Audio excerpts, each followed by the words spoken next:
since I've taken over in July has been, workouts in the morning from 8 to 11:30, 12 o'clock. Do my running, take care of myself here right then and there. And then I usually have a meeting with my bookkeeper, knock out the financials. And then it's been nights. I think the earliest I've been out of here is probably 6 or 7. And there's been nights I've been here. Last night I was here till 9 o'clock. It's not anything I haven't done before. It's just, more kind of getting ready and kind of getting the day to where I don't have to have an overload the next day, if that makes sense. Where I'm not playing catch up, I'm, staying on track.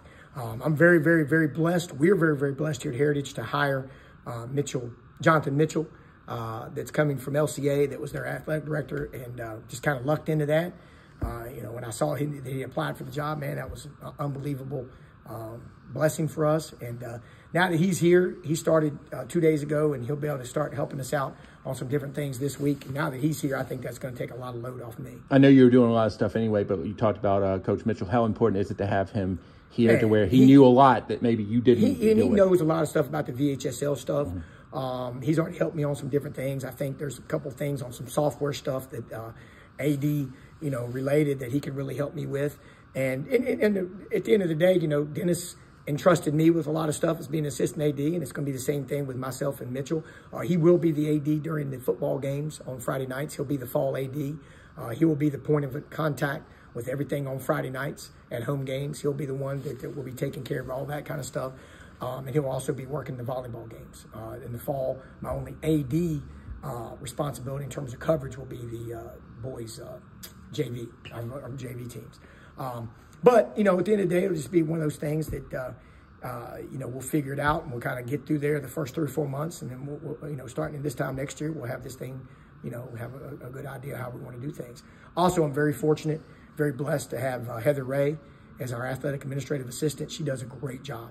Her job has kind of grown since I've taken the job, and including her in more stuff. And she does a lot of MELs and a lot of the paperwork stuff that I don't have to do. MELs are master eligibility list, just in case anybody doesn't know the lingo. And that basically is not gonna. It helps you to have a headache later of, hey, we didn't play an ineligible kid. Well, not only do you play an ineligible kid, but also at the end of the day, not only are they eligible grade-wise, but they're eligible, with all the transfer stuff nowadays, making sure that their addresses, especially being Glass and Heritage, a lot of times there's confusion. So, does that work with physicals too? Yes, she does. She makes sure all the physicals are right, so kids can't get on the field if they don't have one.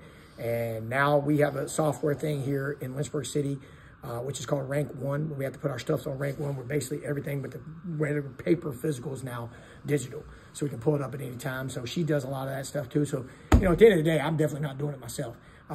Dennis prepared me great for this job. You can't be prepared for this job until you've done it. And I'll tell you what, Dennis had a great quote: "You're always on call." My phone will not quit ringing, and it's great. I love it. My grandfather finished his career as an athletic director, head football coach at Virginia High.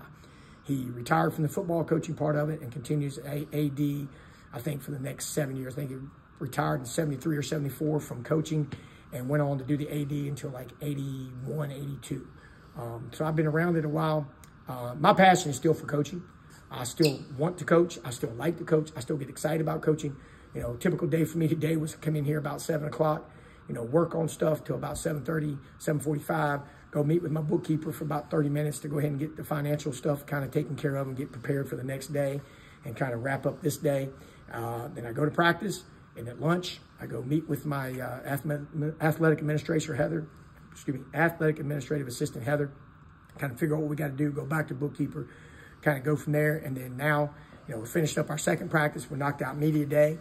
And now I'll go probably, I got a meeting right now with talking about the John Scott Memorial Golf Tournament. And then, I'll be here till probably 5 or 6 o'clock. Well, even delegating the media day stuff a little bit is, obviously you're not in here because you're a coach and you want to keep it to each team is in here. Talk about how well you think the media day went. Second year? I think it went great. I wasn't in here because I felt like it was very important to give teams their privacy.